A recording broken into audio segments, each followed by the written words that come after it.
પ્રભુ ઈસુના જીવંત અને પવિત્ર ત્રિએક નામમાં વાલા ભાઈઓ અને બહેનો, આપ સર્વને લોગોસ બાઇબલ સ્ટડી તરફથી હું પ્રેમી સલામ પાઠવું છું. આજનો દિવસ એટલે 2 ઓગસ્ટ 2024 અને શુક્રવારનો આ નવો દિવસ પ્રભુએ આપણા જીવનોમાં બતાવ્યો માટે પ્રભુનો ખૂબ આભાર માનીએ છીએ. પ્રભુના નામને આપણે ધન્યવાદ આપીએ છીએ. આજનું જે વચન નીતિવચનનું પુસ્તક, તેનો 11મો અધ્યાય અને પહેલી કલમ. નીતિવચન 11 અને 1. ખોટા ત્રાજવા યહોવાને કંટાળારૂપ છે. યહોવા કંટાળે છે ખોટા ત્રાજવાથી, પણ અદલ કાટલાથી તે રાજી થાય છે. આ એક બાબત જે સામાજિક દૂષણ સુલેમાન રાજાના વખતમાં હતું.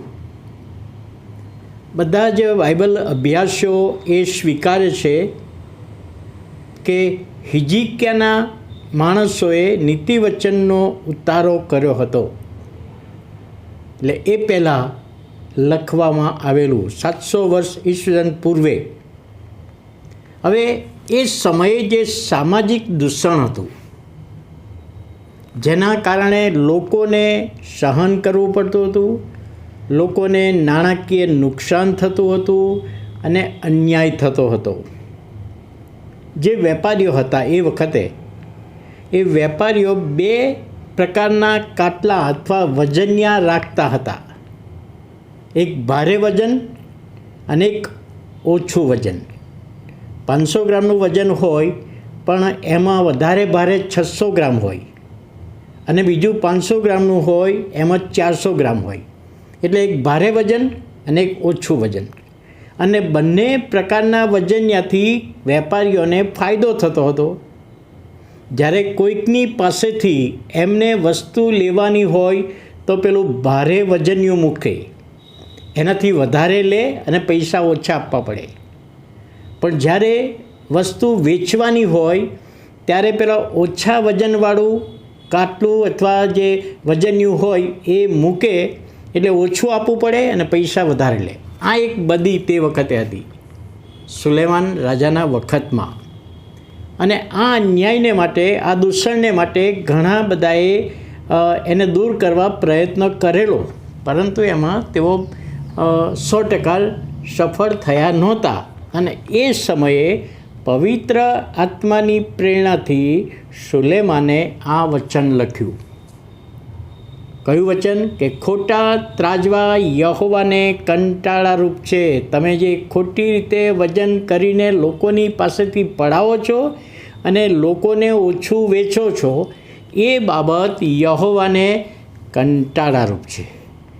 પણ અદલ કાટલા, અદલ વજનિયાથી ઈશ્વર રાજી થાય છે. એટલે પ્રમાણિક બાબત, વેપારની બાબતમાં જો અપ્રમાણિક તમે રહો છો, લોકોને છેતરો છો, લોકોને અન્યાય કરો છો, તો યહોવાને એ ગમતું નથી. એવું એ વખતે આ વચન દ્વારા સુલેમાને એ લોકોને શિક્ષણ આપ્યું.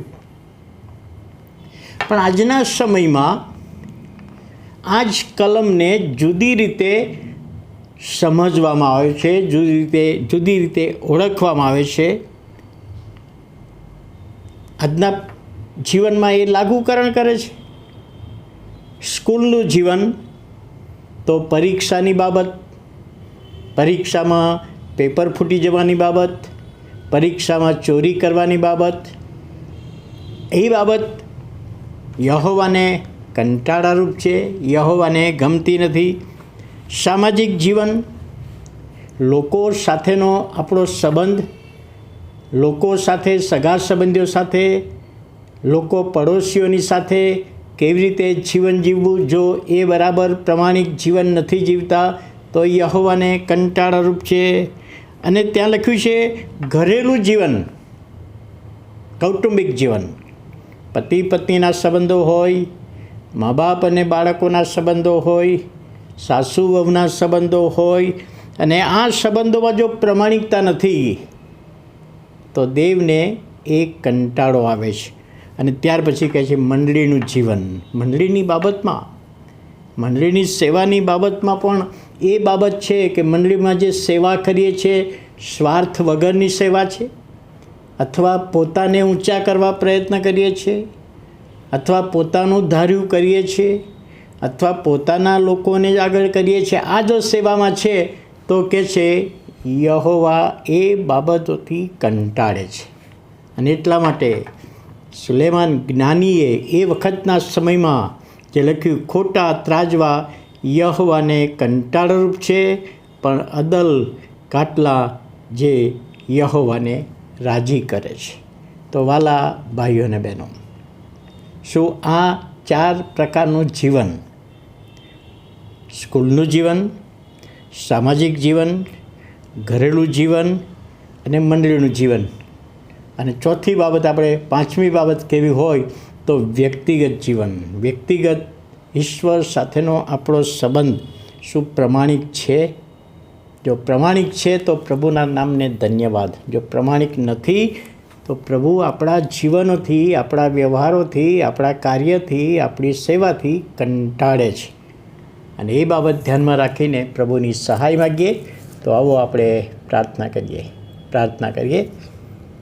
વાલા પ્રભુ, અમે તમારો આભાર માનીએ છીએ, તમારા નામને ધન્યવાદ આપીએ છીએ કે આજનો નવો દિવસ તમે અમારા જીવનમાં બતાવ્યો.